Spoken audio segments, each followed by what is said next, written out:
This is the Angels Postcast, your instant game reaction for the Los Angeles Angels.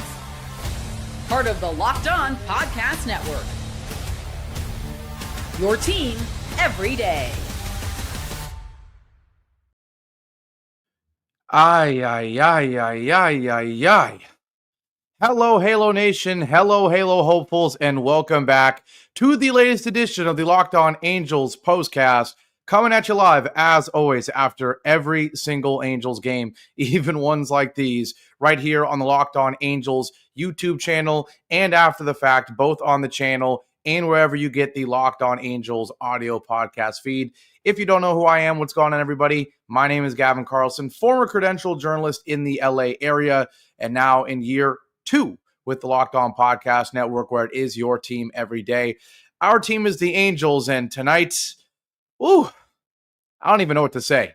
Angels 3, Astros 14.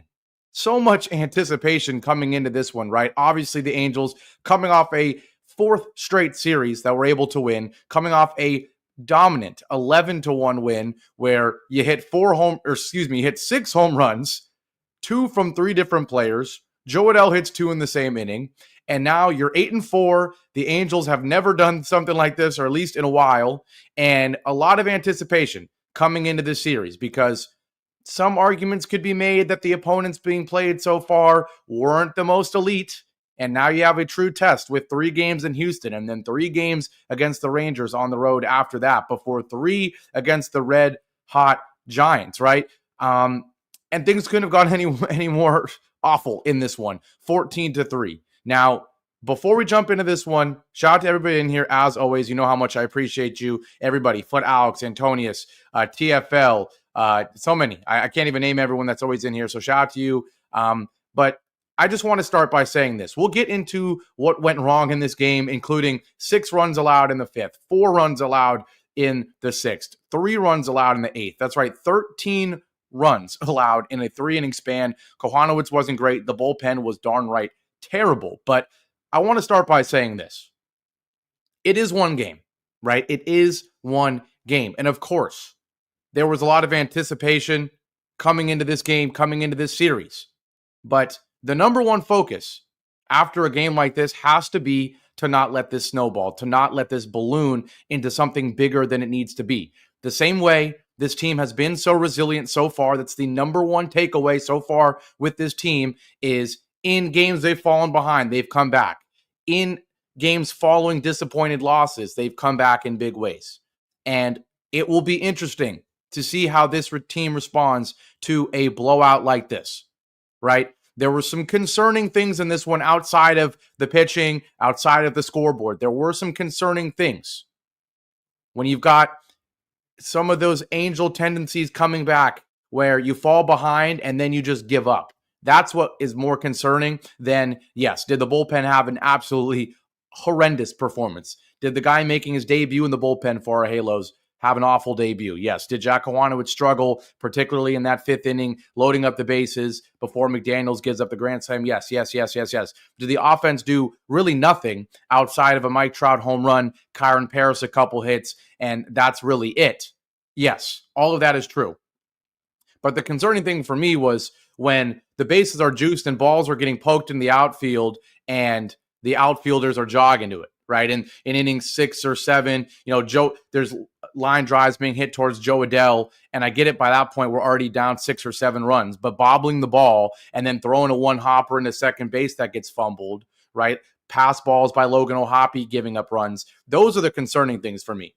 You're going to have games where the pitchers get blown up, especially a bullpen like ours, which the wins and the offense and the home runs have kind of hid the fact that this bullpen has not been great, right? Kenley Jansen has been phenomenal. We got horrible news about Ben Joyce, which we'll get into later as well. Not horrible, but just injury news for him. So the bullpen has been an issue, even with Kenley and Ben Joyce being solid so far. Joyce is gone. Kenley obviously isn't going to pitch in a game like today. Yes, all of it very concerning, but we cannot let this snowball into something bigger than it needs to be, right? And so we have people like Antonius saying maybe they just took the day off. I mean, it surely looked like that. And the other point, and I'm pausing here because I'm trying to read it. Gilbert took the exact next thing I was going to say, which unfortunately both teams coming into this one were in a little bit of bullpen issues, right? We just mentioned that Joyce is hurt now, and the bullpen has already not been good for the Angels. Houston, they've got a guy starting tomorrow who is hardly a starter. They're still in the middle of stretching him out. And so I was actually listening to the Astros broadcast. That's one thing I always love to do, as I actually listen to the opposing broadcast. I listen to plenty of Angels content all week, right? I make Angels content all week myself. I like listening to the opposing team's broadcast to hear what they're saying about our Angels, to hear what they're saying about their team. And what they were saying pretty early on in this one was, man, we really need Blanco to go at least 6 innings. We really need it because tomorrow we have a starter who isn't even really a starter yet. We've got a bullpen that isn't very fresh, right? And so we really need to have a long start from Blanco in this one. On our end, we've been having long starts from our starters in most of these games. The concern is just that our bullpen hasn't been very good.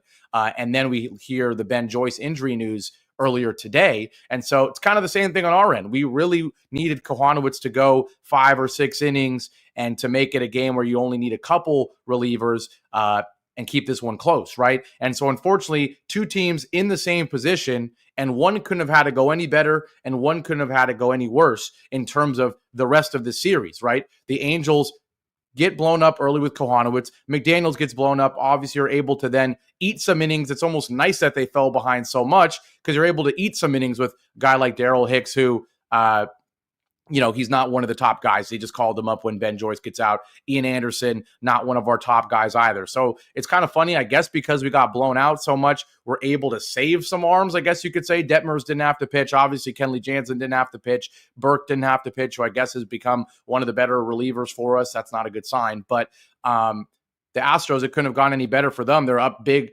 They have such a big lead that they don't even need to waste any of their good relievers. And so a missed opportunity for us to jump up and get an advantage in the remaining games in terms of the bullpen battle, the pitching battle, keeping your arms and all of that. And that's why it's concerning for 2 reasons. 1, you get blown out. And so it's a gut punch. It's a character check. And 2, the accumulation of pitches and the arms and everything being used tonight and them being able to dodge a bullet in terms of their pitching situation does not bode well for the rest of the series as well. So Akura Man saying the rest of the series will say a lot about the Angels 2025 version. Absolutely. But what I will say is even if, you don't want to get swept ever, even if you're able to just split the next 2 or tomorrow you lose a close one, but you're in a battle and the bullpen has some resilience, the lineup's able to show more than just hitting some home runs, that would be okay. That's the good thing that we never get to experience about starting 8-4 is you can have a 3-game skid. The goal coming into this 9-game road trip was go 5-4. It was go 5-4. And you started 2-1. You could literally lose the next 2, right? Today and tomorrow, be 2-3, but guess what? You're still okay. Just go 3-1 the rest of the way, and you would still be 5-4, right? So it's about the response. Dave T saying games like this are going to happen when we got to respond when it does. Absolutely. So we're going to learn more about this team. We said it coming into the series. We're going to learn more about them in terms of we're playing 2, historically tough opponents in the division on the road. So we're going to learn regardless there. And the adversity was already high. It just got turned up a whole lot more, right? So we're on Washington. We're going to learn a lot about you and how you manage this year's team in terms of how this team comes out. I'm not expecting this team to come back and win 11-1 and hit 7 home runs, right? But if you can have a game where early on there's life, early on we're not seeing, errors and a plethora of walks and guys jogging in the outfield, things like that. That's what we cannot see. That's the things that we saw last year. I keep bringing up the Joe Adell play. I don't know why, because it was just one play. But that one kind of made me worried. Like, okay, we have a guy who's jogging in the outfield, even though there's guys running all over the bases. He's bobbling the ball. He's throwing it in lackadaisical, one-hopping the second baseman, almost turning into another base being given up, right? That's what's concerning. We cannot have those things start to creep in. 2 errors, 8 walks. You give up a grand slam. You give up about 3 billion extra base hits, 16 hits given up. There wasn't a single thing that went right in terms of pitching or fielding, and that's what we have to clean up. in order to move on. But kind of went big picture to start this one just because you got to address it, right? It's one game. It's one loss. And we will get into what happened in that loss the rest of this show. But first and foremost, we don't need to narrow in. It's not one of those games where there was one or two key things or one key adjustment that we failed to make. Everything just went wrong, right? And so it's almost easier if you lose a game like this than if you lost a game 6-4 and there was things you really had to narrow into. You can just say, this game didn't happen. No one showed their true selves. They didn't show up today. And you better show up with the right attitude tomorrow, the right focus tomorrow. And who knows if you're going to hit 6 home runs? Who knows if your starter is going to go 6, 7, 8, 9 innings, right? But at least you have to show that you have resilience tomorrow, and we will expect it. Because quite frankly, that's the one thing that Ron Washington was brought in here for above all else was culture, right? Was building a culture, was helping young guys learn what it's like to win. And it's a lot harder to learn how to win when you're, losing as many games as he did last year. But this year, when you start 8-4, there's always going to be tough series. It's about how you respond. And I think we're going to do it. I truly do. Call me a homer. I got a little excited. I predicted us to win this game. I thought we had the pitching advantage. And honestly, through the first 4.5 innings, we had the pitching advantage. We were up 2-1 in this ball game, right? So there's still plenty of signs of this being a legit team. We're not ready to say, like Wally says, that this is, or not here. Where was it? It was up here. He said, we're not winning the World Series now, right? We never were going to win the World Series, right? But we want to see signs of a winning team and how this team responds tomorrow. Heck, if we win the game tomorrow, I would rather have it be you get blown out today and you win tomorrow than you win a close one today, you lose a close one tomorrow. Call me crazy. I think it shows more resilience, more character, and it's going to mean more for this team going forward because we're so early into the season. But with all that being said, we're going to take our first break here. When we come back, we're actually going to talk about that 13 runs given up in a 4-inning span, excuse me. We'll talk about Jack Kochanowicz because there were stretches there where he looked pretty darn good. There are also stretches where he didn't. And then we have to make sure we give the two guys, there's really only two guys on the team that played well tonight. Got to make sure that they get their flowers just because it's important. These are two really important guys, obviously, for the Angels coming forward. So with all that being said, or going forward, excuse me. But with all that being said, we're going to take our first break here. When we come back, we'll talk about all of that. We'll be right back. Now, today's show is brought to you by Supply House. Get the supplies you need from the site made for the skilled trade, Supply House. Whether you're in plumbing, HVAC, or electrical work, Supply House is a reliable way to order products online. Their easy-to-use website is packed with helpful resources and the latest product info to help you get the job done right. Plus, with a complete inventory of over 200,000 parts from 400-plus top brands, you'll find exactly what you need delivered fast from coast to coast. Need help with an order? Supply House offers expert support and industry-leading service, so you'll always talk to a real person. And for trade pros looking for an extra edge, their free Trade Master program offers exclusive perks like a dedicated phone line, free shipping, and discounts on every order. Thousands of skilled professionals are already taking advantage. Now it's your turn. Join the Trade Master program today at supplyhouse.com/TM and start ordering plumbing, HVAC, and electrical supplies with just a few clicks. Plus, use promo code SH5 for 5% off your first order. That's supplyhouse.com. Back here live on the Locked On Angels Postcast. Angels fall. Boy, did they fall. They took a hard fall, 14-3 in the series opener in Houston. Obviously, that 8-4 start had us all feeling really good and really excited coming into this series. And there's still plenty of opportunity for this series and for this road trip, this Texas two-step, for all of it to be a success. There's still 5 games ahead. All we need to view this as is a loss, right?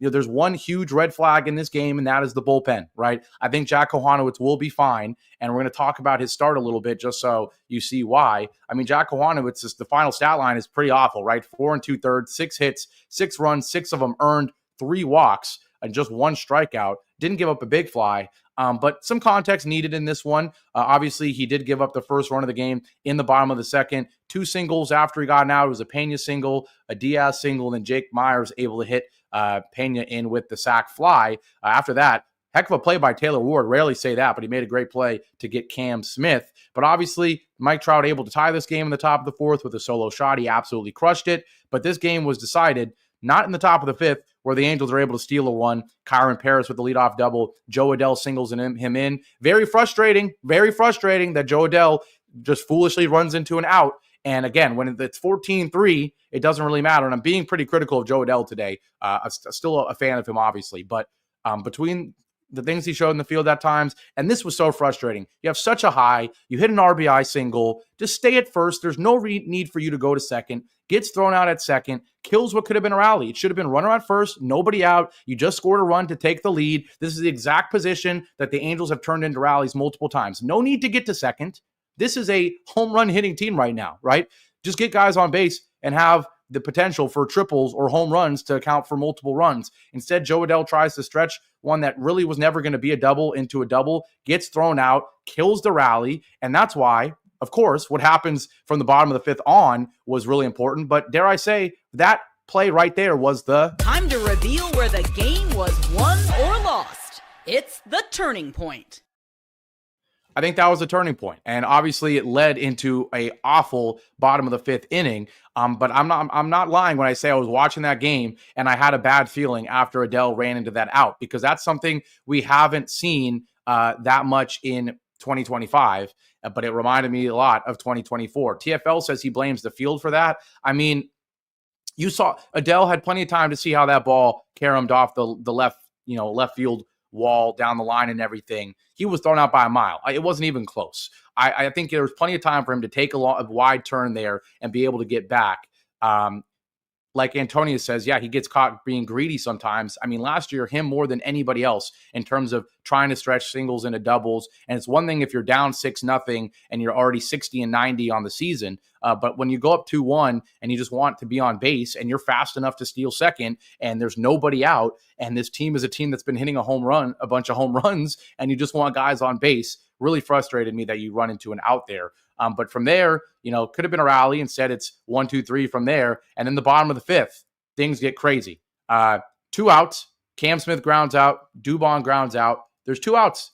Looking like Kochanowicz is going to keep grooving. Outside of that one hiccup in the second, he was pretty darn good. But he gives up a single to Altuve. It was deflected by Rengifo.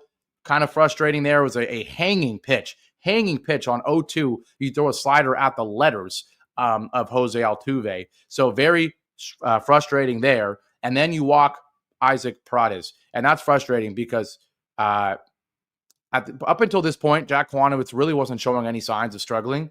You float a sweeper on 0-2 to Altuve, and then from there, he just lost it. He walks him there, and then Alvarez hits a ground ball that scores Altuve. Isaac goes to third. It's first and second. Walker singles.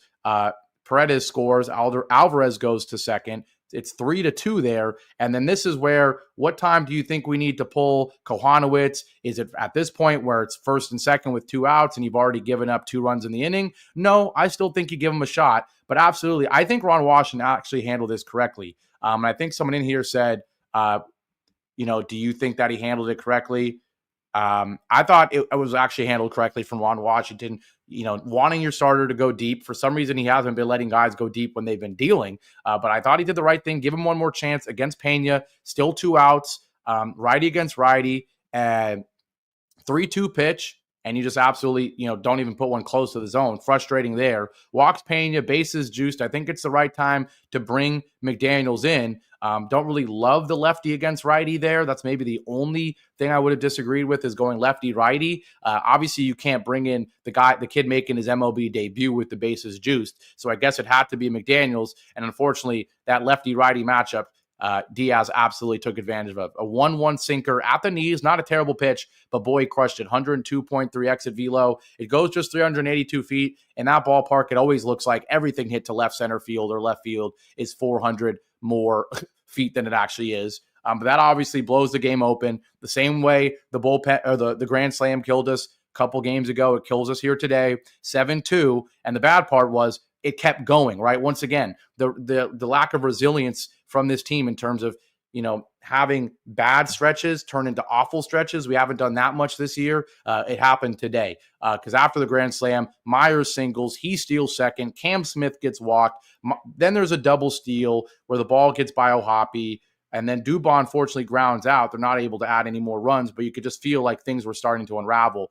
Angels not able to do anything in the top of the 6th. And then in the bottom of the 6th is really when this game gets out of reach. A 1-out walk Then Alvarez singles, Walker walks to load the bases, and then, or not to load the bases, but to make it first and third, or no, to load the bases, excuse me. A pass ball by O'Hoppe allows a guy to score. Everyone advances, and at this point, it's 8-2. Sac fly makes it 9-2. Diaz double makes it 10-2. Cam Smith, his single makes it 11-2. I'm just trying to keep track of everything that went on in this one. Bottom of the 8th inning was the last time runs were scored, as we had Cam Smith hit his first career home run, of course, a 2-run shot. That made it 13-3, as the Angels only added 1 run in the top of the 8th. But at the end of the day, it's just a frustrating game, right? Not going to look too much into it other than that. The bullpen obviously was terrible. In case you need the final stat line one more time, Kochanowicz, 4 2/3, 6 hits, 6 runs, all earned, 3 walks, and he loaded the bases, and he didn't get any help from McDaniels. So obviously it says 6 earned runs, even though he leaves with 2 outs and only giving up 2 runs, that being Kochanowicz. Daniels not able to pick him up, McDaniels, and then Darrell Hicks, not very good in his MLB debut at all. 4 earned runs, 3 walks, 3 hits. The ERA is 36. Good God. Ian Anderson wasn't great. He gives up 3 runs. His ERA is 12. And the bullpen, really, really concerning right now. That's the one thing that, not just vibes-wise, character-wise types of stuff, that all on the offensive side, I think they can flip a switch. But in the bullpen, it's not just vibes that are going to have to change. The arms themselves just aren't good enough right now. And with Ben Joyce being out, it's not going to get any better anytime soon. So we'll really have to see what Ron Washington can do tomorrow to get creative. Obviously, we're going to need a big start for the Halos in order to help us out here.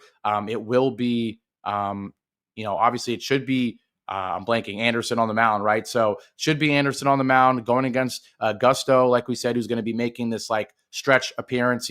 They're stretching him out still. So who knows? We really, really, really need Tyler Henderson to have one of those starts that he had at the beginning of last year, where he's able to go 7 or 8 innings, save the bullpen. Maybe we can chase their guy that they're trying to stretch out, have a 3-1 lead or something going into the 8th, and that's enough for our bullpen to hang on. We'll see. Obviously, I have to give a shout out to Mike Trout for hitting the home run. Kyren Paris, he has 2 hits, including that huge double that he ended up scoring on. But at the end of the day, let's just turn the page.